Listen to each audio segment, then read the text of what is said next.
terkait dengan aspirasi anggota kita yang ada di daerah terkait masalah isu pengupahan yang sampai hari ini informasi terakhir bahwa Kementerian Tenaga Kerja di rapat kerja dengan Komisi 9 DPR RI menyatakan bahwa tetap akan menggunakan formula Undang-Undang Omnibus Law dengan turunannya PP 36 tahun 2021 dalam rangka menetapkan upah tahun 2023 yang tentu saja hal ini bertentangan dengan keinginan dan aspirasi dari kawan-kawan serikat pekerja yang selama memasuki tahun ketiga ini cukup bersabar sebenarnya memaklumi kondisi perekonomian bangsa kita. Namun melihat apalagi ini upah murah yang makin masif dilaksanakan oleh rezim Joko Widodo ini, sehingga proses kenaikan upah kita itu makin ribet dan ruwet deh, sehingga kondisi buruh kita ini jadi S3. Berarti Bukarel S3 itu apa tuh S3? Sangat suram sekali, khususnya para federasi dan konfederasi yang tergabung di dalam Aliansi Aksi Juta Buruh, bahwa kita sudah menempuh mekanisme Undang-Undang Nomor 9 Tahun 98 tentang penyampaian pendapat di muka umum, dan sebagai kewajiban kita yaitu memberitahukan kepada pihak kepolisian sudah kita laksanakan. Dan jadi untuk itu kita harapkan pada seluruh peserta aksi untuk dapat nanti jam 10 pagi kita titik kumpulnya di kantor Kementerian Tenaga Kerja, bahwa terkait masalah aksi kita di Kemnaker ini adalah sebagai modal juga bagi kawan-kawan daerah yang akan memperjuangkan kenaikan upah, baik itu di tingkat kabupaten, wali kota ataupun gubernur, ya, dalam penetapannya, dalam mengawal aksi-aksi upah. Karena jangan sampai nanti antara bupati, wali kota, gubernur, dan kementerian terkait ini baku saling lempar bola, nggak jelas akhirnya siapa yang mutusin, siapa mau bertanggung jawab atas kenaikan UMP atau UMK tahun 2023. Karena ingat kawan-kawan, sudah cukup kita, ini udah memasuki tahun ketiga. Upah kita ini benar-benar dipermainkan oleh undang-undang monster yang berjiwa liberalis, kapitalis, sekaligus imperialis. Ini terbukti. Ini terbukti bahwa memang undang-undang cilaka ini hanya membuat nasib kaum buruh itu sudah semakin suram. S3 katanya, kata istilah kawan-kawan kemarin di Bandung. Jadi ini buat kawan-kawan di daerah. Jadi sebelum Anda nanti mendatangi bupati, wali kota atau gubernur, Anda sudah punya dasar argumentasi dari jawaban aksi tanggal 17 di Kementerian Tenaga Kerja. Nah, yang harus dibela itu adalah kelompok mayoritas. Dalam hal ini kaum buruh adalah kelompok mayoritas yang sering termarginalkan.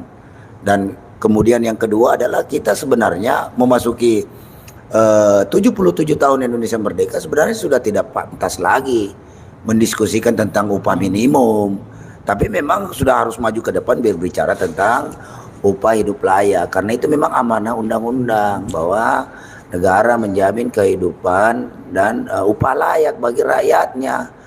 Jadi gimana kalau bicara upah minimum terus, ya kan, sementara kebutuhan sandang, pangan, papan, jasmani dan rohani juga harus terpenuhi gitu loh. Dan semuanya butuh biaya. Dan dilalahnya lagi dalam tata kelola ekonomi, pemerintah Jokowi ini amburadul, ya kan, harga sembako dinaikin, harga gas dinaikin, harga listrik dinaikin, harga bahan bakar minyak dinaikin sampai 30%. Ini lantas kemudian ketika buruh menuntut upah, berbagai macam dalih dan dalil dikeluarkan hanya untuk menghambat kenaikan upah layak, upah bagi kaum buruh, ya kan. Kementerian Dalam Negeri buat surat edaran lah, kemudian Kementerian Tenaga Kerja buat surat edaran lah ke gubernur, berikan ancaman-ancaman terkait masalah jika tidak menggunakan undang-undang Omnibus Law tidak akan dicairkan anggaran APBN, kemudian juga dianggap tidak cakap lah dalam menjalankan undang-undang.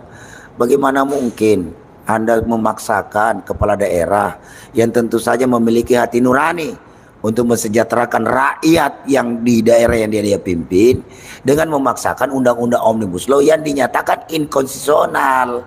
Jadi sama ketika Anda memberikan ancaman ke kepala daerah, itu sama dengan pemerintah pusat mengajari pemerintah daerah untuk melanggar hukum.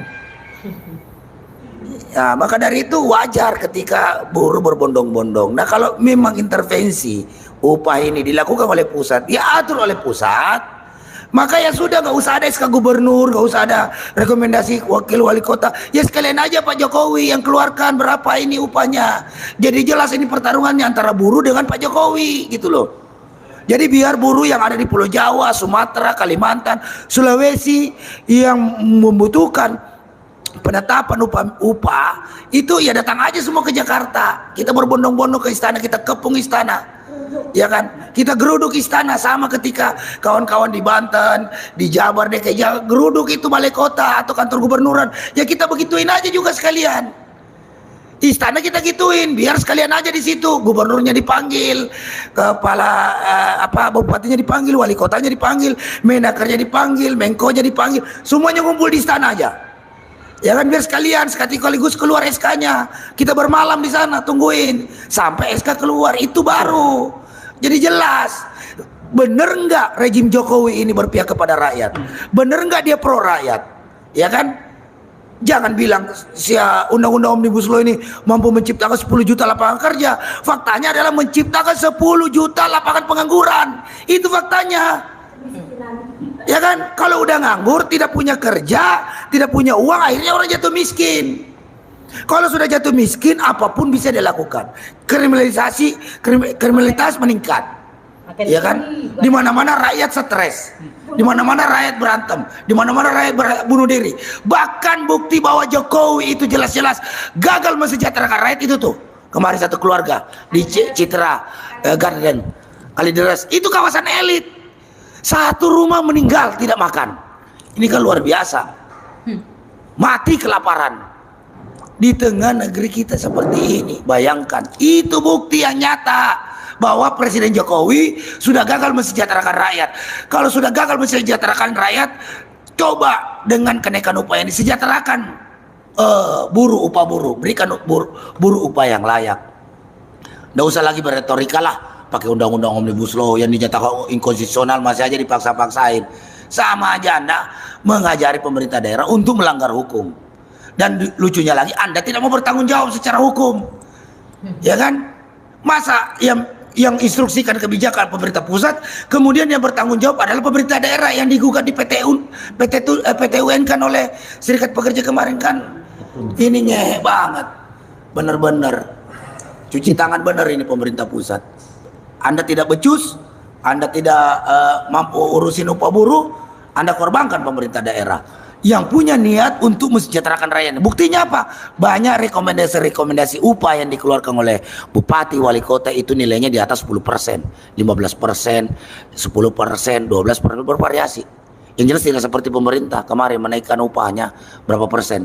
1%, 0, berapa persen. Ini sama aja nggak naik upah. Ada goodwill dan political will dari pemerintah untuk benar-benar memberikan upah layak kepada kaum buruh. Jadi menaikkan upah buruh itu jangan tanggung-tanggung, karena demi untuk menggerakkan ekonomi, perekonomian bangsa, ekonomi real di lapangan, yaitu tergantung daripada daya beli kaum buruh yang merupakan mayoritas atau representasi daripada rakyat Indonesia, ya kan? Nah itu, kalau perlu kasih subsidi upah 2 juta satu orang, nah, ya kan? 2 juta per ini, karena jangan cuma Anda berbicara tentang pekerja yang berstatus lajang dan di bawah 1 tahun, jangan. Justru lebih banyak buruh-buruh ini yang sudah memiliki anak dan keluarga, gitu loh. Yang perlu biaya juga, ya kan? Nah, kalau hanya mampu menekan upah buruh ini, lama-lama daya beli buruh menurun dan kemudian terjadi ekonomi stuck, dan lantas kemudian hasil produksi barang dan jasa siapa yang mau mengkonsumsi, siapa yang mau membeli? Ya tentu saja tidak terjadilah perputaran ekonomi, atau perputaran ekonomi kita melambat, ya kan? Nah, walaupun Anda menaikkan pajak, semakin Anda pajakin perusahaan misalnya, ya kan, itu juga pasti akan membebani biaya produksi barang dan jasa, ya kan. Anda sudah bebani tadi daripada tingginya kebutuhan harga pokok seperti gas, listrik, BBM, Anda sudah naikkan, ditambah pajak, ya makin mampu saja ini rakyat, ya kan. Jadi yang dikhawatirkan oleh rakyat Indonesia ketika Presiden Jokowi salah dalam hal mengelola ekonomi bangsa Indonesia. Dan ini buktinya sudah ada. Sudah mulai tanda-tanda. Dan ingat, ini persoalan upah tahun 2023 ini adalah persoalan krusial. Karena di mana buruh ini sudah mulai menjerit sampai ke titik nadirnya. Dan bayangkan kalau jeritan-jeritan buruh sudah sampai ke titik nadir sehingga memaksa buruh untuk ya menggunakan gayanya dalam merebut kembali hak-haknya yang telah dirampas oleh pemerintah melalui regulasi-regulasi yang tidak pernah pro kepada rakyat. Nah, itu. Jadi konsep Omnibus Law udah tinggalkan. Karena kenapa? Itu jelas undang-undang monster lah. Di sisi lain, oke lah, mungkin ada beberapa sektor-sektor lain, tetapi khusus untuk ketenagakerjaan ini, undang-undang ini menjadi undang-undang monster yang bersifat yang berjiwa liberalis, kapitalis, sekaligus imperialis. Dan tentunya ini menjadi tugas kita semua bersama kaum buruh Indonesia untuk terus melakukan perlawanan yang masif dalam hal merebut kesejahteraan kita, rakyat Indonesia. Kaum buruh sebagai kaum mayoritas di negara kita ini yang sampai hari ini masih termarginalkan nasibnya, selalu dianaktirikan, dianakduakan, dianggap kelompok-kelompok tidak penting. Ayo sama-sama kita bangkit melawan, karena mundur adalah pengkhianatan. Karena perjuangan itu adalah pelaksanaan kata-kata, diam tertindas atau bangkit melawan. Jadi kawan-kawan sekalian, mari kita satukan barisan kita, luruskan barisan kita, bahwa kebijakan pengupahan ini adalah sebuah hal yang fundamental bagi kehidupan kita kaum buruh. Karena dengan bekerja, dengan menerima upah, disitulah status kita dimanusiakan sebagai manusia. Karena ini penting dalam status sosial, dalam mendudukan status sosial kita sebagai rakyat adalah dengan memiliki pekerjaan dan memiliki upah yang layak. Bukan asal dikasih upah. Kalau asal dikasih upah, asal terima upah, itu sama dengan perbudakan. Republik Indonesia ini sudah merdeka 77 tahun. Tujuan kita bernegara merdeka itu mewujudkan negara yang berdaulat, adil dan makmur.